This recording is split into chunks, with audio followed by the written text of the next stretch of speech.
오늘 나눌 하나님 말씀은 누가복음 2장 1절부터 7절까지의 말씀입니다. 신약성경 89면에 있는데요. 누가복음 2장 1절부터 7절까지의 말씀 한 절씩 교독하시고 또 마지막 7절을 같이 읽도록 하겠습니다. 그때에 가이사 아구스도가 영을 내려 천하로 다 호적하라 하였으니 이 호적은 구르간요가 수리아 총독이 되었을 때 처음 한 것이라.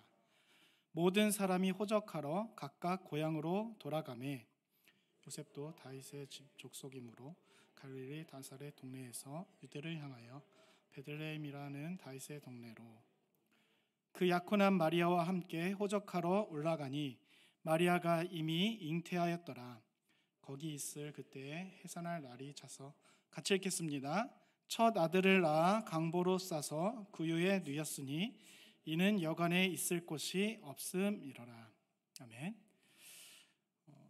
주일에 나누었던 것처럼 사랑하기에도 모자란 시간이라고 우리 담임 목사님 통해서 말씀을 들었는데 2022년도가 얼마 남지 않았습니다. 8일 정도 남았거든요. 우리 이 시간 서로를 좀 축복했으면 좋겠는데 주의 따스한 사랑으로 추위를 녹이고 또 굳어졌던 마음과 관계를 녹이는 그런 시간이 되게 해달라고, 또 서로의 그런 아픔과 상처들을 껴안고 또 사랑하는 시간 되게 해달라고 이렇게 한번 고백했으면 좋겠습니다. 예수님의 이름으로 당신을 사랑합니다. 예수님의 이름으로 사랑합니다. 네. 오늘은 팍스 로마나 팍스 크리스티아나라는 제목으로 말씀을 나누고자 하는데요. 본문이 누가복음이죠. 누가복음은 1장의 서두에서 밝히는 것처럼 누가라는 사람이 예수님의 생애를 데오빌로 가카라는 사람에게 보고하기 위해서 쓴 그런 보고서입니다. 그래서 다른 복음서와 비교할 때 객관적인 문체로 쓰여졌고, 또한 마태복음이 유대인들을 위해서 쓰여진 것과 다르게 누가복음은 우리와 같은 이방인들을 위해서 기록했기 때문에 유대인이 아닌 우리 입장에서는 이해하기 힘든, 구약성경에 많은 인용이 나오는 마태복음보다는 오늘 본문인 누가복음이 더 잘 이해되는 말씀입니다. 그런데 오늘 본문에서 이방인인 우리도 알기 어렵고 또 오해하기 쉬운 것들이 있다고 생각하는데요. 그 이유가 여러 가지가 있겠지만 가장 큰 이유는 시간과 공간적인 그런 격차 때문일 겁니다. 또 본문에 대한 설교나 성탄 발표회의 연극에서 이 본문의 말씀을 잘못 전달해왔기 때문일 거라 생각합니다. 저는 오늘 본문 말씀을 통해서 본문이 가지고 있는 오해를 바로잡고 오늘 본문이 진짜 말씀하고자 하는 올바른 메시지를 나누고자 하는데요. 오늘 본문 1절을 보니까 가이사 아구스도라고 얘기하는데 로마의 최초 황제 아우구스투 때라는 것입니다. 그 로마의 최초 황제는 자신의 통치의 용이함을 위해서 군대 징집과 또 세금 납부의 목적으로 인구조사를 했습니다. 이때는 구레노라는 사람이 지방 총독으로 있을 때였죠. 그런데 이 인구조사 때문에 예수님의 아버지인 요셉도 갈릴리 나사렛을 떠나서 고향인 베들레헴으로 이동하게 되었습니다. 제가 이제 여기 서울 연희동에 사는데 만약 인구조사를 한다면 저는 이제 용인으로 가야 돼요. 그런 것처럼 이 서울 연희동에서 용인으로 가는 것처럼 이 예수님의 아버지 요셉도 나사렛 그 갈릴리에서 이제 예루살렘 그 베들레헴 땅으로 가게 된 거죠. 여하튼 본문 5절을 보니까 약혼한 그 마리아도 요셉과 함께 올라갔고 그곳 베들레헴에서 해산할 날이 찬 마리아가 첫 아들 즉 예수님을 낳게 됩니다. 그런데 그 갓난아기인 예수님을 보존하기 위해서 이 강보로 덮었고 또 어디에 뉘었냐고 말씀하는 것을 보니까 구유에 뉘었다고 말씀합니다. 우리 친구들 어디에 뉘었다고요? 구유. 구유는 이 밥통이에요, 밥통. 그리고 그 이유를 7절에서 보니까 여간에 있을 곳이 없었기 때문이라 말씀하죠. 즉 정리하면 인구조사로 인해서 다른 여러 지역에서 온 고향 사람들이 많았기 때문에 예수님의 아버지 요셉 그리고 마리아 그리고 첫 아기인 예수님이 지낼 곳이 없어서 또 태어날 곳이 없어서 구유에서 태어났다는 것이죠. 여튼 이런 이유로 인해서 예수님께서 구유라는 곳에서 나셨는데, 저는 오늘 이 말씀을 구유를 중심으로 말씀드리려고 합니다. 왜냐하면 앞서 말씀드렸듯이 오늘 본문에서 이 구유에 대한 오해가 많기 때문입니다. 또 이 구유에 대한 오해를 우리가 풀게 되면 오늘 본문이 진정으로 말씀하고자 하는 이 중심 메시지를 우리가 알 수 있기 때문입니다. 먼저 오늘 본문 누가복음 2장에서 이 구유라는 단어는 총 3번, 7절과 12절, 16절 이게 3번 나오는데, 고대 근동의 문헌에서 이 3번이라는 숫자는 더 이상 변할 수 없는 완전함과 계속성을 의미합니다. 우리나라도 3세번 뭐 이런 것이 있듯이 완전함을 의미해요.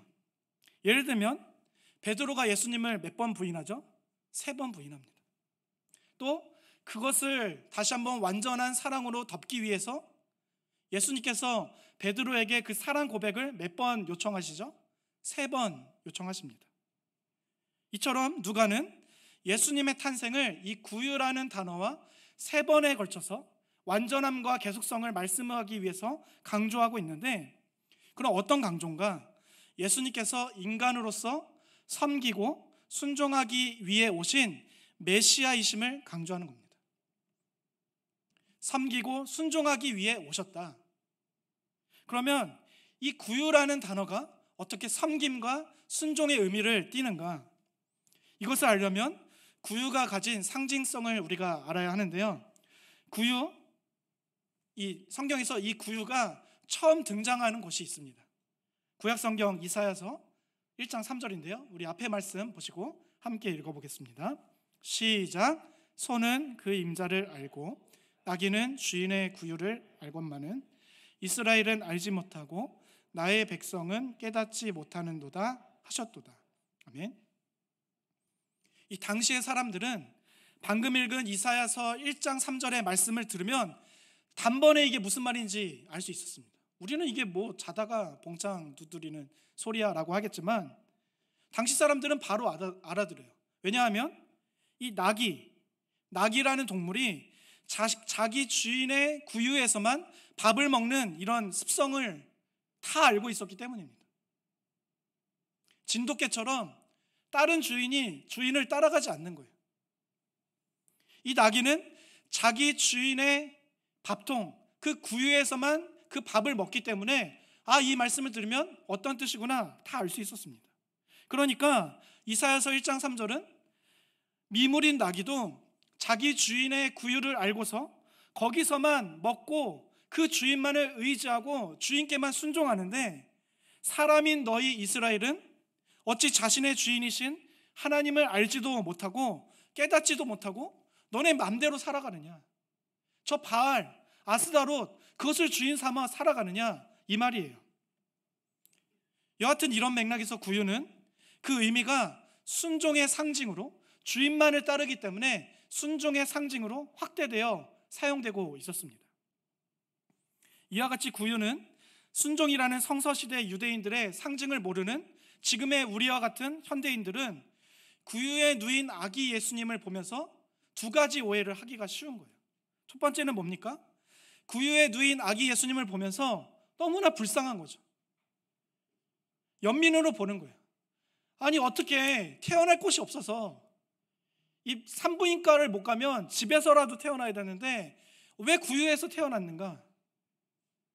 이런 불쌍함과 연민으로 보는 게 지나친 오해일 수 있다는 겁니다. 만왕위왕 예수님이 비천한 구유 위에 놓여있는 모습은 현대인들의 시각에서는 왠지 불쌍한 거예요. 가슴 아프고 연민이고 또 이해하고 그런 이해가 되고 그런 어려움이 있지만, 요즘에 막 추운 겨울에 누가 그 자신이 낳은 아이를 그 앞에 버려두고 막 가지 않습니까? 그런 보면서 마음이 막 뭉클해져요. 마치 그런 것 같지 않습니까? 근데 그렇지 않다는 거예요. 왜냐하면 당시 가난한 대부분의 사람들은 바위를 파서 이 동굴에서 거주했기 때문입니다. 우리가 생각하는 뭐 초가집, 뭐 콘크리트 집이 아니라 바위를 파서 생활을 했어요. 그런데 이런 동굴집은 겨울철인 우기에는 적절한 난방에 용이했고, 또 여름철인 건기에는 이 습도 조절이 잘 돼서 냉방에 용이했는데, 현재도 예수님께서 태어나신 그 베들레헴 언덕에 보면 가장자리에 여러 개의 동굴집이 있는 것을 보면은 그 당시의 주거 환경이 그러했음을 추측해 볼 수 있습니다. 그런데 그 당시 사람들은 이 동굴에서 생활했는데 어떻게 생활했느냐? 가축들과 이 사람들이 같이 주거 활동을 했어요. 동굴집에서 사람들과 함께 그 동물들이 지금 생각하면 좀 냄새 나는 것 같지만 같이 생활을 했습니다. 그래서 우기 때가 되면 이제 동물들이 비 맞으면 감기 걸릴 수 있으니까 동굴 앞 입구에 뒀던 이 구유를 다 걷어들이고 집안 동굴로 옮겨놨다는 거죠. 그러니까 당시에는 동물의 먹이통인 이 구유가 사람들이 사는 주거 공간의 일부였고, 가축과 사람들이 함께 생활을 했다는 거예요. 그렇다고 막 이게 돼지 껴안고 자고 이런 건 아닙니다. 그런 건 아니고 주거 공간과 가축 공간을 한 턱을 둬서 이 공간 분리를 해서 이제 지냈다고 해요. 여하튼 이런 맥락에서, 이런 환경에서 예수님께서 베들레헴의 어느 한지 구유에 누우셨다는 것을 우리가 알게 된다면, 우리가 생각하는 것처럼 구유에 누이신 예수님은 단순한 불쌍함이 아니에요. 연민이 아니라는 겁니다. 너무 불쌍하게 생각하지 마세요. 낮고 천한 자리가 맞지만 누가가 오늘 본문을 통해서 우리 예수님 어떡할까 이걸 얘기하고자 한 게 아니라는 것입니다. 그러면 누가는 오늘 본문을 통해서 우리에게 무엇을 말씀하고자 하는 것인가? 그것을 저는 구유에 대한 두 번째 오해를 말씀드림으로써 나누고자 하는데요. 두 번째 오해가 무엇인가? 예수님이 태어나신 구유를 말구유 또는 마구간으로 이해하는 것입니다. 저와 같은 세대들을 살았던 사람들은 우리 초등부 학생들은 잘 모르겠지만 예수님께서 말구유에서 태어나셨다고 이렇게 알았어요. 혹은 마구간. 제가 이렇게 알고 있었던 것은 아마 성탄절 발표회 연극 때 그것을 봤기 때문입니다. 그리고 저 어렸을 때 맨날 하는 저 영화 있지 않습니까? 1, 2, 3. 3는 좀 망했고 나홀로 집에 1, 2. 거기에 보면은 그 앞에 예수님이 그 마구간에서 태어나신 게 막 나오지 않습니까? 그걸 보면서 예수님이 마구간에서 태어나셨구나, 말구유에서 태어나셨구나, 이렇게 상상했던 것 같아요.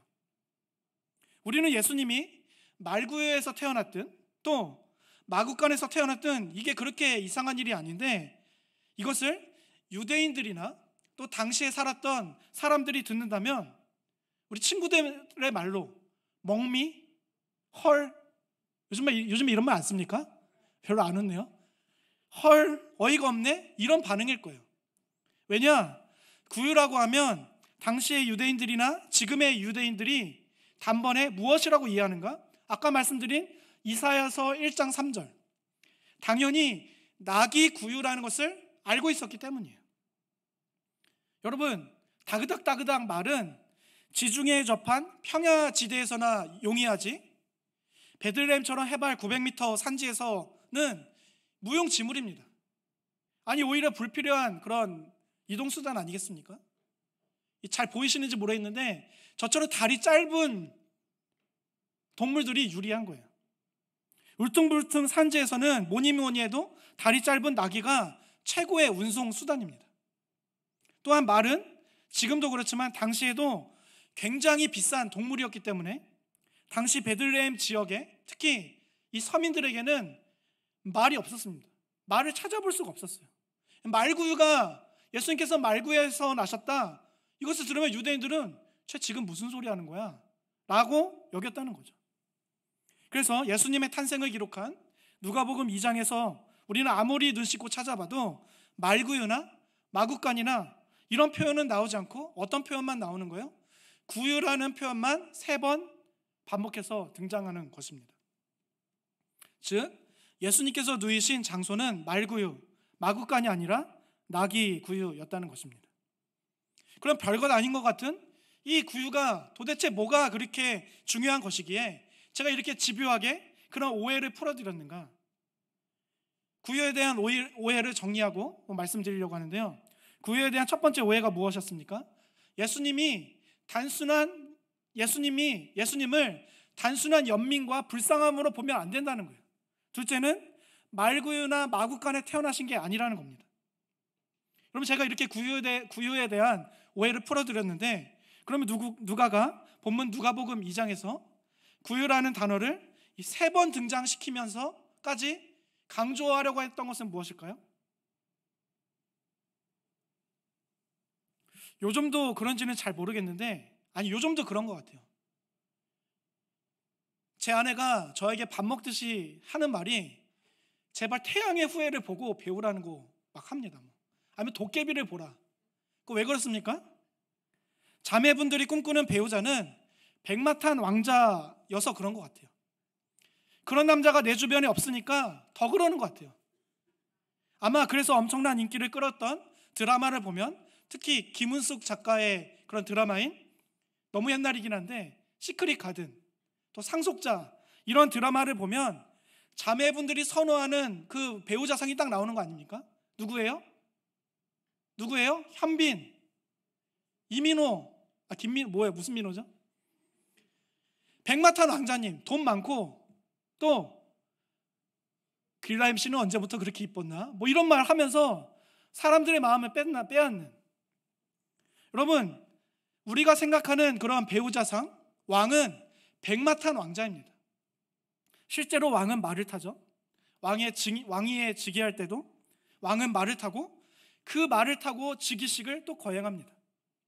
왕은 절대 나귀를 타지 않아요. 여러분, 에버랜드나 어린이 대공원 가서 나귀를 보셨겠지만 왜 나귀를 타지 않습니까? 나귀를 탄 왕의 모습은 너무나 볼품이 없는 거예요. 우스꽝스러운 겁니다. 생각해 보십시오. 다리가 짧은 나귀를 왕이 타고 있으면 그 모습이 어때요? 발이 질질 끌립니다. 발이 땅에 닿는 거예요.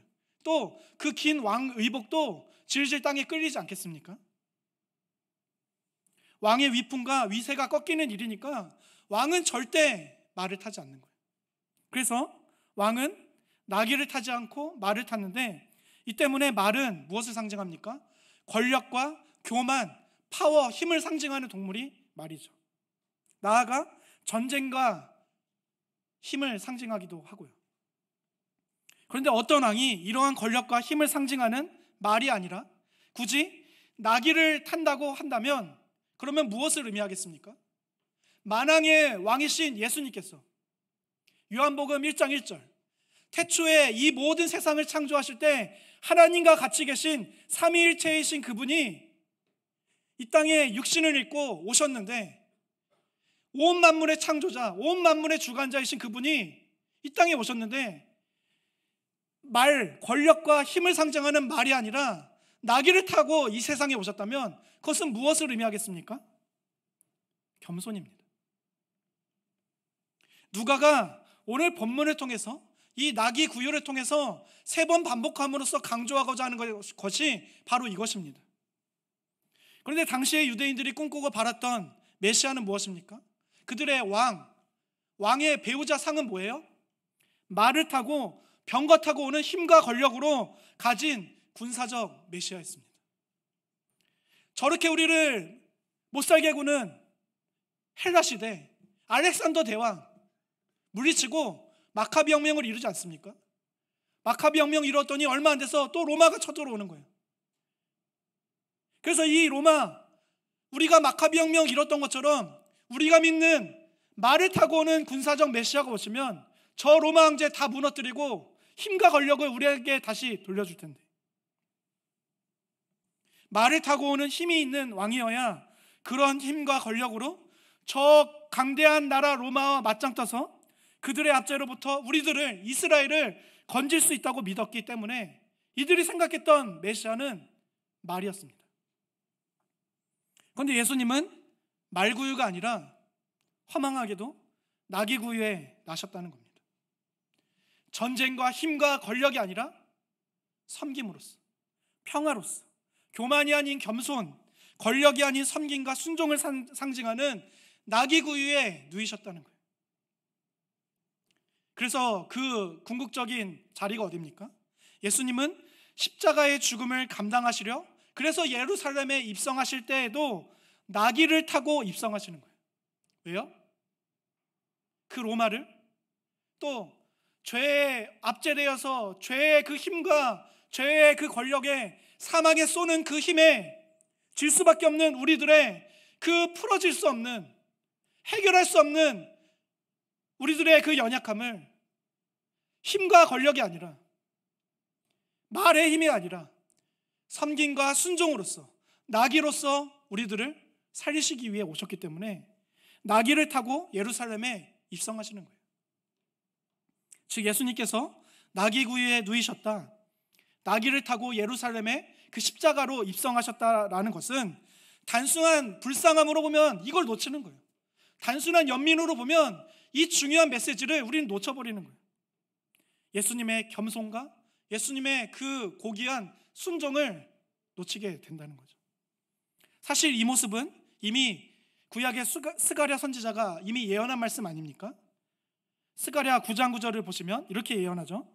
시온에 따라 크게 기뻐할지어다, 예루살렘에 따라 즐거이 부를지어다. 보라, 내 왕이 내게 임하시나니 그는 공의로우시며 구원을 베푸시며 겸손하여서 나귀를 타시나니 나귀의 작은 것 곧 나귀 새끼니라.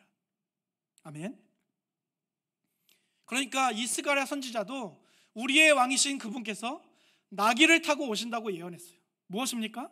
나귀와 겸손을 정확하게 연결시키고 있는 거예요. 즉 예수님께서 태어나신 곳이 만약 말구유라면 마지막 유월절, 그 죽음으로 나아가시는 십자가 유월절에 나귀를 타고 예루살렘에 입성하시는 예수님의 모습은 이 너무나 앞뒤가 안 맞는 모양새라는 거죠. 예언된 메시아의 모습과는 전혀 일관성이 없는, 연속성이 없는 모습이라는 거예요. 또한 앞서 말씀드렸듯이 예수님께서 나귀가 아닌 말을 타고 오셨으면 세상적으로는 좀 괜찮아 보이지 않습니까? 옷도 땅에 끌리지 않고 발도 질질 끌리지 않으니까. 그러니까 세상적인 왕은 말과 병거를 타고 오는데, 그래서 처음에는 이스라엘 백성들이 예수님의 말 타고 오신 모습을 아주 기뻐했을 거예요. 그리고 그들의 공통적인 목표인 로마로부터의 독립을 그 말의 힘으로, 권력으로, 파워로 이뤄냈을 겁니다. 그래서 기뻐했겠죠. 우리가 드디어 혁명으로 독립했다. 그런데 여러분, 나중에 어떻게 됐겠습니까? 로마 황제에서 그냥 왕만 바뀐 거예요. 그렇지 않겠어요? 로마 황제가 왕이었다가 이제는 말 타고 온 그 왕이 자신들 위에 군림하는 새로운 권력 시대가 시작되는 것을 깨달았을 거예요. 말을 타고 온 왕은 사람 위에 군림하고 정복하고 착취합니다. 그게 세상의 일반 역사가 아닙니까? 우리가 누군가 보수든 진보든 어떤 대통령이 이 나라를 잘 세울 것이다 믿고 뽑았지만 우리나라 역대 대통령 보시면 누가 어찌 잘하는 대통령이 있습니까? 부끄럽게도 없는 거예요. 우리 친구들에게 이 대통령이 우리가 참 본받을 만한 대통령이다, 신앙적으로나 정치적으로나 경제적으로나 얘기할 대통령이 없는 거예요. 왜 그렇습니까? 처음에는 자기가 나귀를 타고 온 그 국민을 섬기겠다는 모습으로 가장하지만 그 대통령 자리에, 재앙적인 그 대통령 자리에 올라서기만 하면 비리, 비자금, 자기 주변 사람들에게 권력을 나눠주는 이런 일들이 반복되어 온 게 우리나라 역사 아니냐고요. 아니, 세계 온 인류의 역사 아닙니까? 그게 세상의 왕의 최종적인 목적이었습니다. 그래서 스스로 백마탄 왕자가 되거나, 우리 모두가 바라는 것은 그것이에요. 스스로 백마탄 왕자가 되거나, 내가 그 백마를 타지 못하면 내 주변 사람, 그 백마탄 왕자를, 친밀한 관계에 있는 사람을 그 백마탄 왕자로 만들기 위해 살아가는 거예요. 킹메이커가 되든 킹이 되든 그런 삶을 추구하는 삶이 우리 세상의 일반 역사의 반복이라는 거죠. 여러분, 오늘 말씀의 제목에 팍스 로마나라는 말이 있는데요, 라틴어입니다. 로마에 의한 평화죠.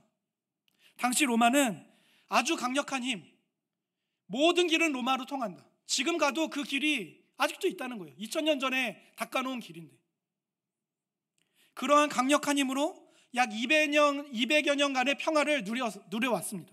그런데 이들이 누린 평화는 뭡니까?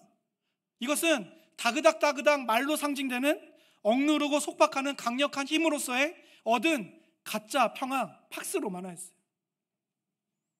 그런데 우리 주님께서 우리에게 주신 평화는 무엇입니까?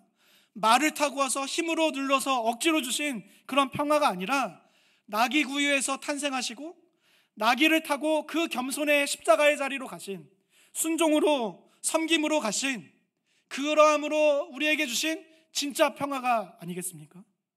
세상의 왕은 군림하고 정복하고 억눌러서 우리에게 짜고 짜서 만드는 가짜 평화를 우리에게 쥐어줬는데, 우리 왕이신 예수님께서는 나귀를 타고 오신 겸손으로 십자가에서 물과 피를 다 쏟고 죽으신 순종의 섬김으로 우리를 죄에서 해방하신 진짜 평화를 주신 거예요. 팍스 크리스티아나죠. 예수 그리스도에 의한 평화. 여러분, 제가 이것 때문에 앞서 예수님께서 구유에서 탄생하신 것을 인간적인 연민과 불쌍함으로만 보면 안 된다고 말한 것입니다. 또 예수님께서 탄생하신 장소가 나귀 구유라는 것을 올바로 알아야만 한다고 한 이유이죠. 순종과 겸손의 메시지를 놓쳐버리는 거예요. 그래서 이를 통해 우리는 혹시 우리가 바라는 예수님이 또 나 자신과 내 자녀에게 바라는 것이 말을 탄 왕이 아닌지, 권력과 힘을 가지고 군림하는 왕의 모습이 아닌지를 점검해 봐야 합니다. 여기 우리 어린 친구들 있는데, 여러분들 부모님들이 여러분 왜 공부하라 그러는지 아세요? 두 가지 이유입니다. 딱 하나는 내가 못 이룬 그 팍스 로마나를 이루고 싶은 거예요. 여러분들을 통해서 내가 그걸 못했으니까 너라도 그걸 이뤄야지. 보상 심리죠. 그러니까 너 나처럼 살지 말고 너 재앙적인 말을 탄 왕이 돼야 돼. 내가 킹메이커가 돼줄게. 밤잠을 설쳐가서라도 알바를 뛰든 뭐를 하든 니네들 학원비 다 대줄게. 너네는 맘 놓고 공부해. 좋은 대학 가야 돼. 좋은 직장 가야 돼. 좋은 배우자 만나야 돼. 이게 첫 번째 이유라면, 또 다른 이유는 뭡니까? 예수님과 같이 나귀를 탄 그 순종과 겸손의 그 진짜 평화를 아시는 부모님이라면 여러분들이 이 공부를 통해서 준비되기를 원하는 거예요. 예수님이 여러분들을 만날 때, 우리들을 만나 주실 때 그 준비된 모습으로 팍스 로마나에 정말 쪄들어 나가는 이 세상의 목표가 아니라 팍스 크리스티아나, 예수님께서만 주실 수 있는 그 진짜 평화를 너희들의 준비된 모습을 통하여 이 세상에 흘려보내길 원한다. 그러니까 너네 공부 열심히 해야 돼. 이런 준비로서 여러분들에게 공부를 강조하는 것일 겁니다. 우리의 공부와 직업의 목표가, 인생의 목표가 백마탄 왕이라면, 또 누군가를 자꾸 말에 태우려고 한다면 그것은 주님을 닮아간다고 하는 우리 그리스도인들에게는 어울리지 않는 목표, 삶이라는 거예요. 저는 한국교회도 우리에게 이걸 가르쳐 왔다는 생각이 듭니다. 그래서 지금 우리의 한국교회와 가정이 말 타고 온 세상 왕의 힘으로 가짜 평화는 누려왔는데, 한국교회가 얼마나 힘이 세졌습니까? 함부로 못 건드려요. 대형교회가 제일 많은 나라, 10위권 안에 드는 대형교회가 대부분 한국교회에 있습니다. 대통령이, 국회의원이 함부로 못 건드리는 그 기독교가 너무나 재앙적이게 된 거 아니에요? 말을 타버린 건 아닙니까? 그래서 잠시의 기쁨은 맛봤는데 예수님과 같이 섬김과 순종으로서 누리는 진짜 평화는 없었던 속빈 강정과 같지는 않았나. 너가 훌륭한 사람이 돼야 돼. 여러분, 훌륭한 사람이 이게 뭡니까? 누가 아시면 저한테 좀 가르쳐 주세요. 도대체 훌륭한 사람이 뭐예요? 대통령입니까? 제가 용인제일교회 청년으로 있을 때 청년들에게는 여러 번 나눴는데 악독한 장학금이 있었습니다. 서울대, 연대, 고대, 이화여대 들어가면 걔가 고등부 때, 고3 때 열심히 나왔건 안 나왔건 장학금을 주는 거예요. 왜요? 교회 이름을 높였다고, 하나님께 영광 돌렸다고. 이게 한국교회가 말이라는, 그들이 말하는 세상적인 재앙적인 목표를 가지고 저와 같은 세대들을 키워낸 거예요. 고지론이라고 하죠. 높은 곳에 올라가야만 하나님께 영광 돌릴 수 있다. 여러분, 훌륭한 사람이 이게 뭡니까? 돈도 잘 벌고 영향력이 높은 사람? 어떤 시상식에 나가서 이 모든 영광을 하나님께 돌리는 사람이 훌륭한 사람입니까? 기독교 역사는 단 한 번도 그런 사람에 의해서 역사의 수레바퀴가 굴러갔던 적이 한 번도 없습니다.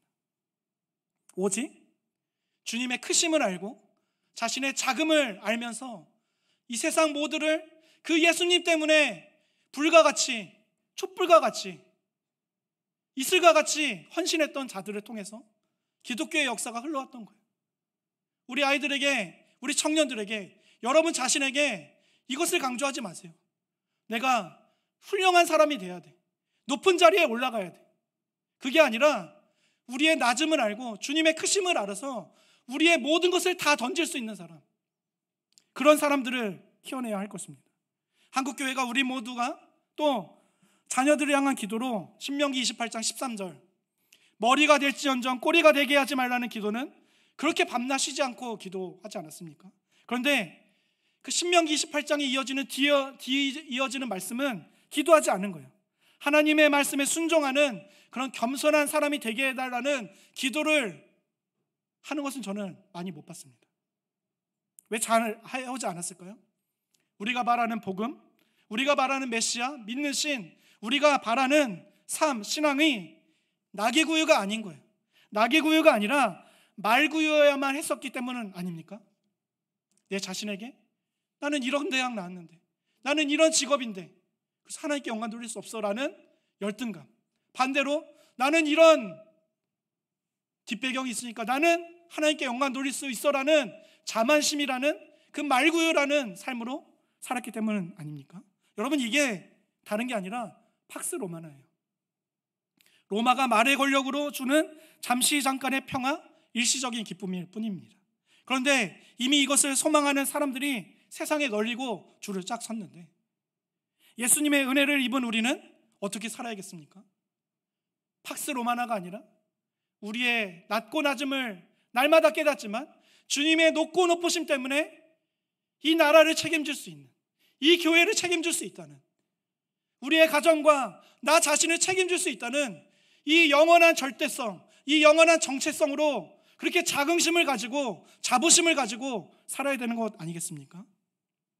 팍스 크리스티아나, 예수님에 의한 평화를 꿈꾸고 살아내는 우리 신앙인들의 본질과 정체성을 회복하시는 우리 모두가 되시기를 주님의 이름으로 간절히 축원합니다.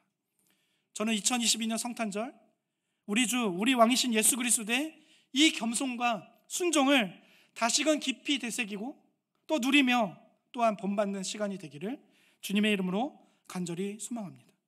평생의 소원. 그래서 우리의 진정한 신앙의 고백으로서 이렇게 고백하는 거죠. 우리 마지막 말씀인데요, 함께 크게 읽어볼까요? 누가복음 2장 14절입니다. 시작. 지극히 높은 곳에서는 하나님께 영광이요, 땅에서는 하나님이 기뻐하신 사람들 중에 평화로다. 아멘. 지극히 높으신 하나님을 섬기며 비록 땅에 살지만 그 하나님으로 인하여 기뻐하고 자부심을 누리는, 우리의 어떠함 때문에 하나님께 영광이 되는 것이 아니라 우리가 하나님께 모든 것을 걸었기 때문에, 하나님께서 주신 그 값진 은혜가 귀한 줄 알고, 하나님께서 주신 그 나귀의 구유의 섬김과 순종, 겸손과 순종, 그 평화가 값진 것을 알기에 오늘도 그것을 위하여 전 인생을 바치는 자들을 통해 영광 받으시는 그 하나님 때문에 복받고, 하나님 때문에 가정과 교회가, 나라가 살아나는 우리들의 삶이 되시기를 주님의 이름으로 간절히 축원합니다.